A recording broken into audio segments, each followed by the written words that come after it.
𝙎𝙈𝙊𝙃𝙃 back with another video. If you guys all enjoyed today's video, make sure to hit the like and subscribe button, share the video to a friend who likes video stories, anime content in general. With that being said, this is present 𝙎𝙗 and past 𝙎𝙗 will not be in the video. I say that to say that this is not necessarily a new video on the channel, as this is soon going to become a movie, but it should be new to most of you, and I wanted to release the first part on the way to releasing the movie with all of the parts.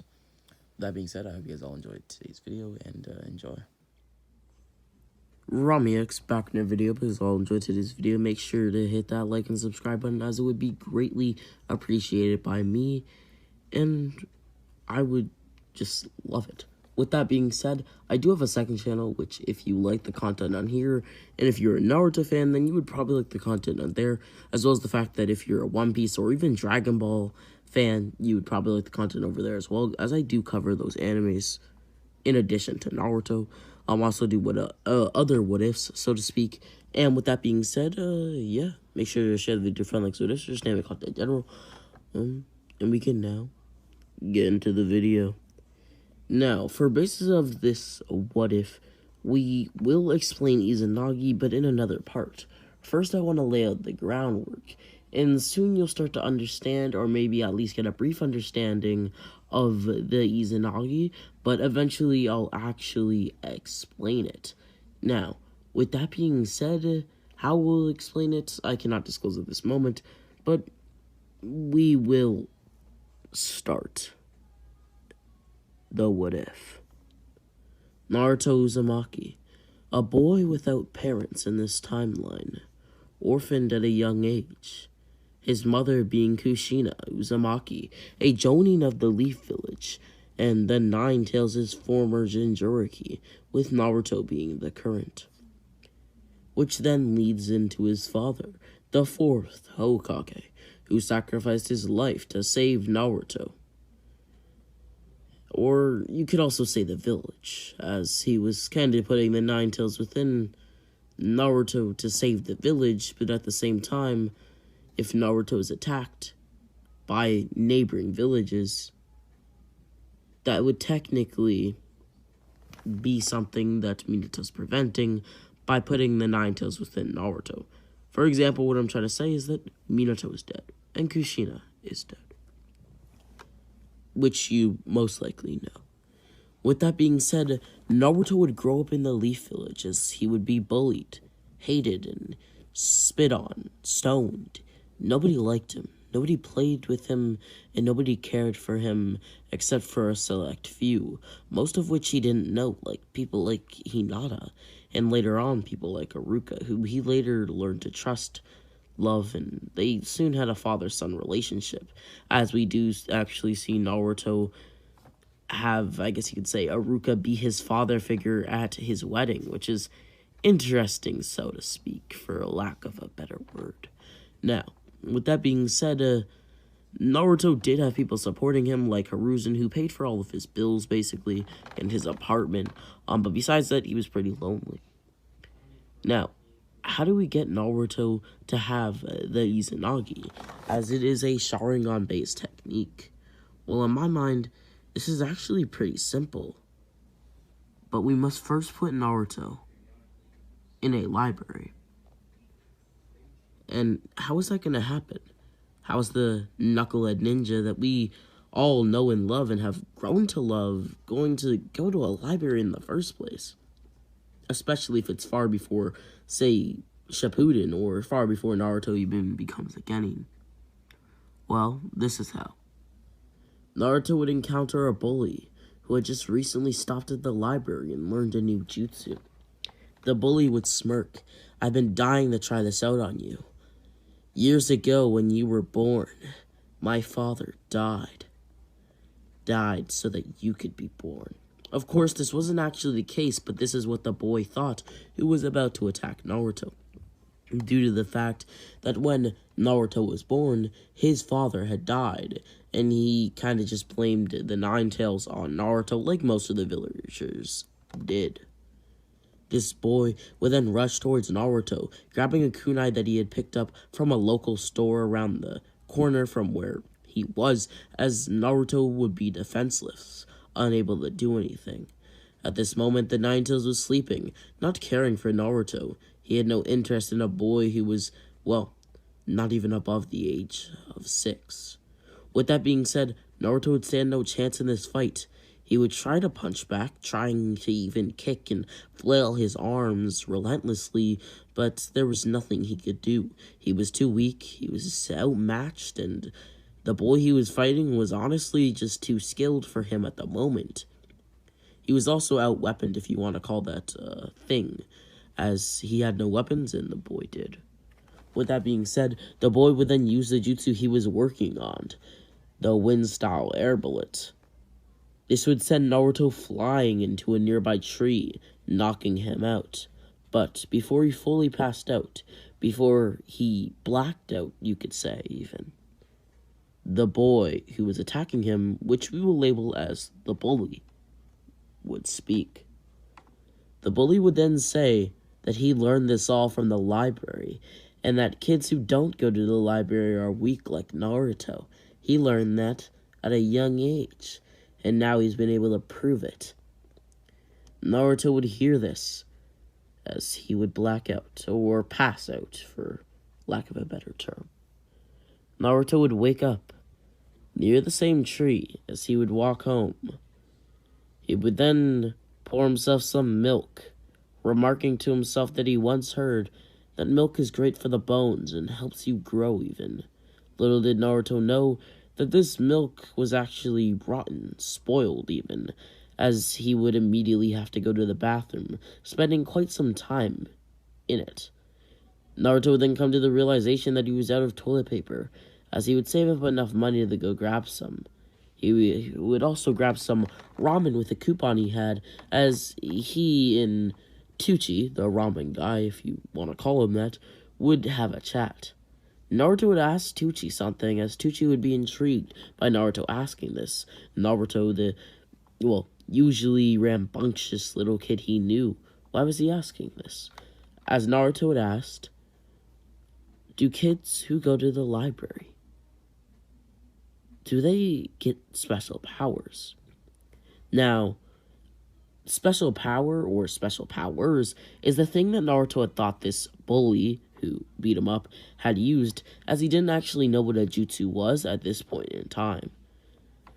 Tucci would laugh as he would ask what he meant by special, I guess you could say, powers, as Naruto would explain what happened with the bully and him, as Tucci would laugh, telling Naruto that the situation he's in is quite unfortunate, but yes, if those are the powers you're talking about, then going to the library does help you attain them. But if he knows anything from his godly endeavors, of course this is just a joke, then what he means is jutsu. He would then explain what jutsu is to Naruto, as Naruto would be intrigued, deciding to seek it out. That is how Naruto would end up in a library the next week, exactly the next week from them. With that being said, Naruto would read many books. First off, he started off with history books, where he learned about times before the current events, you could say, like Madara Uchiha, people like Shisui Uchiha, Hashirama Senju, Tobirama Senju, and the list actually goes on. He actually even learned about his mother and father, which is quite interesting, you could say. With that being said, Naruto would continue to read, being able to learn different fighting styles. Things like the Drunken Fist were there for him to learn, and he had actually spent some time training with it. Eventually, he moved on to harder things to learn, like nature transformations. Once he learned this, he kind of knew what the bully had actually used on him, as he would decide that he wanted to learn it. So he would go up to the secretary, I guess you could say, or library worker, whatever you want to call them, who was working at the desk that was at the library, as it would actually be a she. Naruto would ask this woman if she knew how you could test a chakra nature. The woman would smirk. I was waiting for you to ask. I always see you reading that book on chakra natures, so I knew eventually you had to be intrigued. The woman's name was Shinto, as she would walk into the back of the library, a place Naruto had never seen. Around were books, weapons, and even some sort of artifacts that Naruto had never seen before. Naruto would then watch as she pulled out a small piece of paper. As Naruto scratched the back of his head, "What is this gonna do for me?" Naruto would ask, as Shinto would smile. "What is this gonna do for you?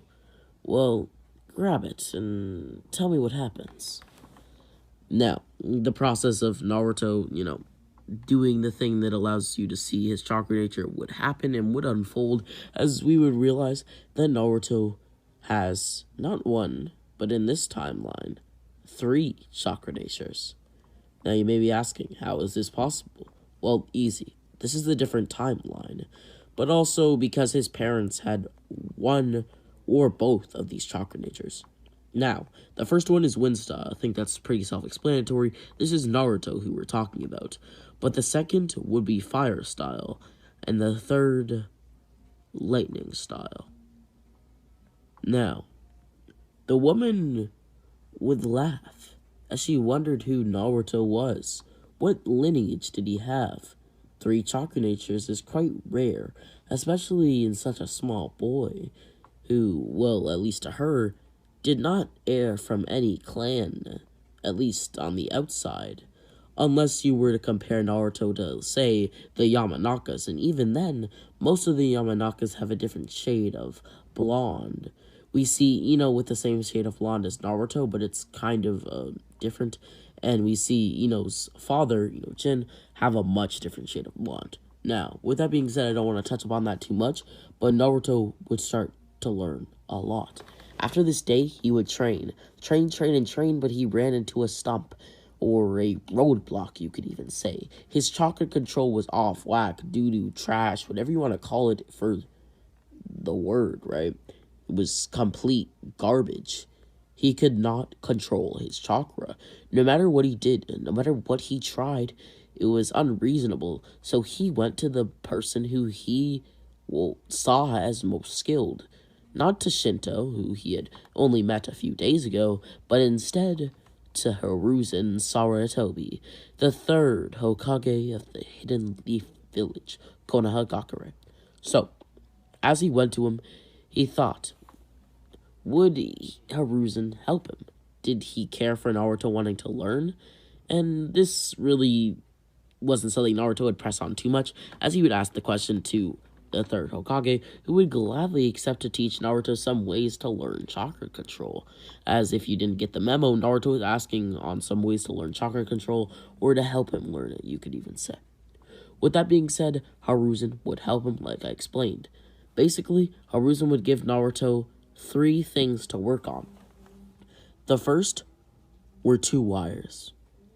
These 2 wires were connected to 2 trees, or 4, as you could just say, 2 on each side. Basically, for example, 1 wire goes from one tree to another, and another wire goes from one tree to another. Now, Naruto's goal is to funnel chakra, literally just to funnel chakra, through these wires. The next thing was something that he had actually, I guess you could say, learned entirely on his own, but it was the ability to push chakra through chakra blades. This was something that 𝙎𝙈𝙊 had thought of just based off of his son and how he uses his chakra blades, and he basically gave Naruto some chakra blades and told him to try and funnel his chakra onto them and around them, and maybe even create extensions of the chakra blades. And the next thing that he gave Naruto was a piece of paper. Now, not just one single piece of paper, but a few, in case they broke. But basically what Naruto had to do was try to push his chakra in different directions through the paper. And over time, if he got good at it, then he would learn chakra control. 1 year would pass, and at this point, Naruto has been able to master chakra control and learn one jutsu. This jutsu was actually rewarded to Naruto as it was the multi-shadow clone jutsu, and he was able to get it down pretty quickly as he literally had no problem with it, since in the original he didn't, and he shouldn't here either, as it's not the illusionary clone jutsu. With that being said, Naruto would also be decently powerful at this point. If I want to put him somewhere, I guess you could say on a scale, he'd be about low, very, very low Genin level, as at this point he's only about 5 years old. But at the same time, he's I guess you could say even prodigy. He's been able to learn 3 chakra natures, no jutsu for any of them, but he's been able to learn all 3. And he's also got one very powerful jutsu, as we have seen Naruto spam the multi-shadow clone jutsu. With that being said, Naruto would now want to learn some jutsu, and he would learn a secret while training. Maybe you know the secret I'm talking about, the shadow clone secret. This would cause Naruto's training to be extremely sped up, as he would start to increase his strength rapidly. Naruto would do things with his clones, since he found this new trick, as he would basically create 10 clones that would study in the library, continuously learning new tricks, new things, new jutsu, new things about the ninja history, new things about literally everything. But he would also have 20 clones training, and another 20 just running and doing short exercises, which would increase his strength, as Naruto knew that if he wanted to become Hokage, which at this point he does want to become, as his, I guess you could say, goal has already been established, at least to himself, then he would have to get stronger. He had figured this out when he talked Hiruzen, and Hiruzen beat him up pretty easily, just with one punch. And he realized that a Hokage has a lot of strength, so that's something that he needs to focus on heavily, and it might even be the most important one, at least to Naruto at this current point, as he has chakra control down flat, chakra natures down flat, but not really strength, nor that many jutsu. Now, with that being said, 2 more years would pass, and Naruto has been doing what he's been doing non-stop, but extra. What do I mean by that? Naruto eventually got used to the strain of,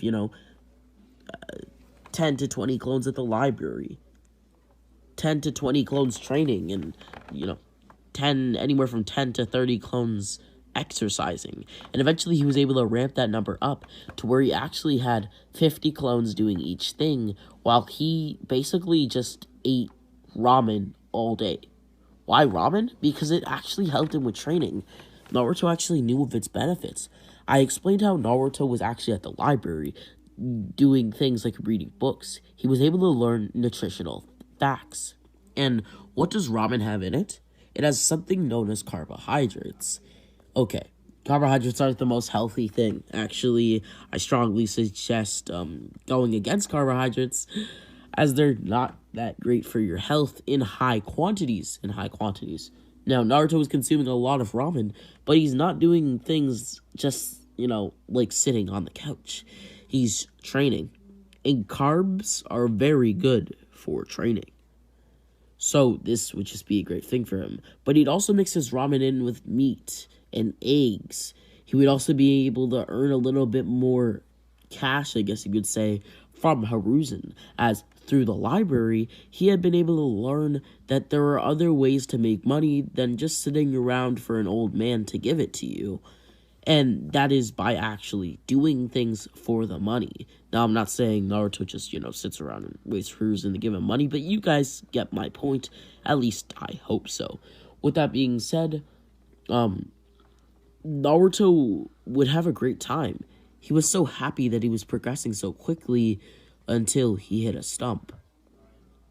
He no longer felt as if he could improve his skill, but rather, he thought he was powerful. Very strong, in fact.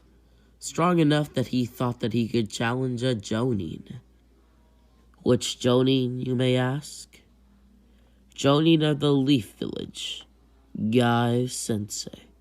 Naruto had heard many things of 𝙎𝙎sensei, and had even read a little bit about him, being kind of like an idol to Naruto, and even a legend in some cases, and in some ways that Naruto viewed him. His strength was unparalleled, and his speed unmatched, only by equally as strong legend, Kakashi Hatake. With that being said, Naruto thought that he was ready to challenge Guy, as he would smirk, challenging Guy to a duel right in front of both Kurenai and Asuma. Asuma would smirk. What is this boy up to? Kurenai thought, as Asuma would also smirk, thinking something else. What does this boy have up his sleeve? As he did know that his father, Hiruzen, was actually talking about how Naruto had adopted his chakra blades into, well, his fighting style, at least a little bit. As Naruto would rush towards Guy, as Guy had gladly accepted.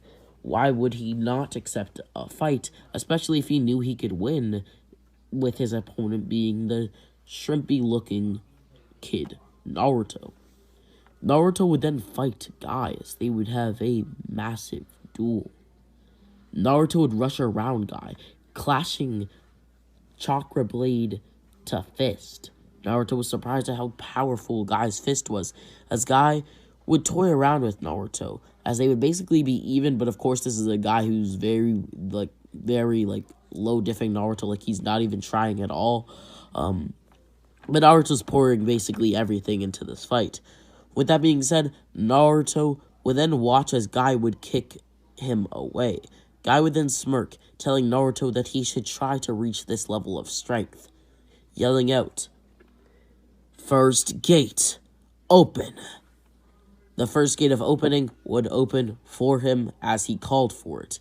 He would then rush towards Naruto, kicking him up into the air 2 times. Naruto felt the worst pain in his jaw he had ever felt in his life.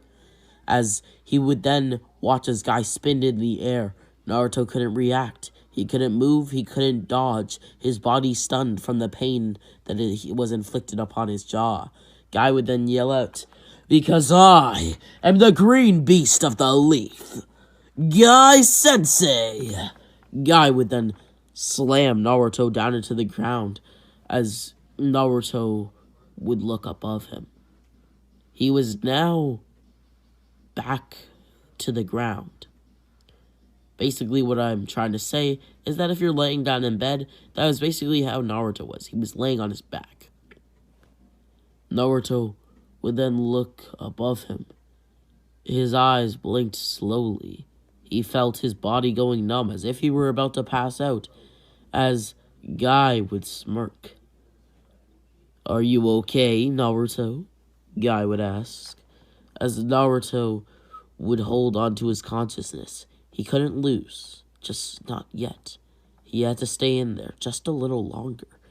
If he lost already, then he wouldn't be able to call himself strong.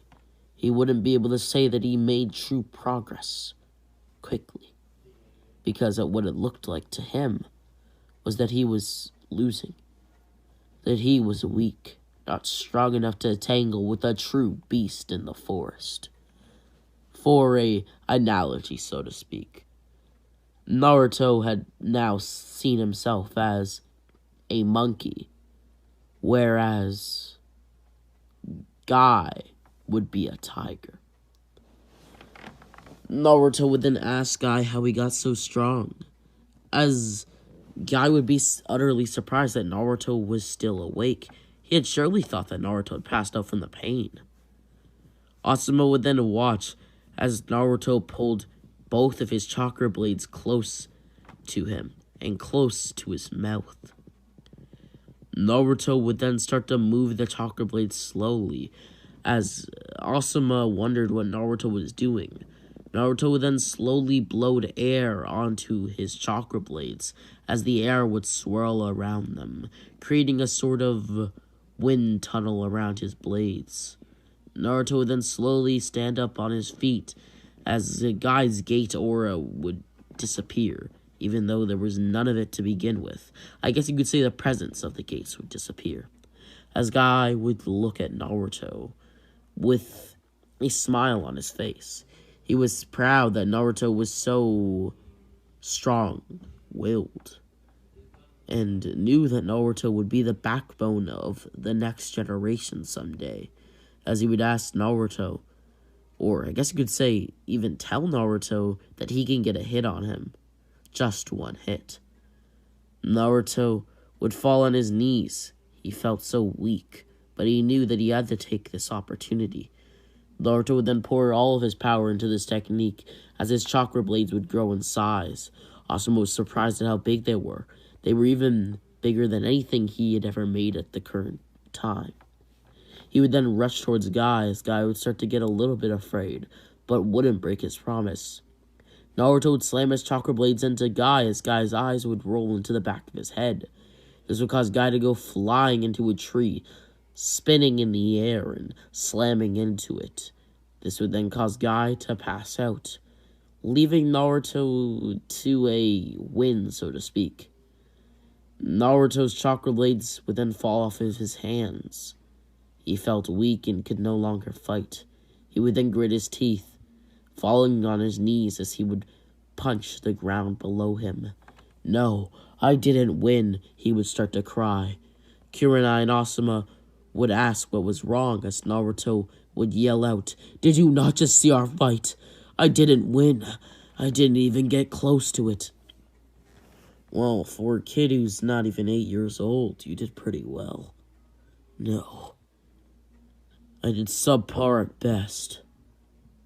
If I want to be Hokage, I can't slack around like this. Naruto thought of why.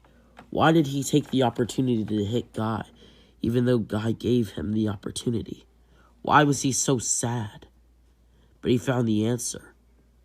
Because if it wasn't a real fight, Guy would have easily won.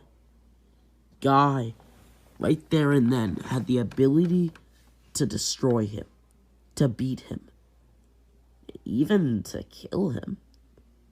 And from that day on, he realized he never wanted a single person to have that ability, to be able to decide his fate.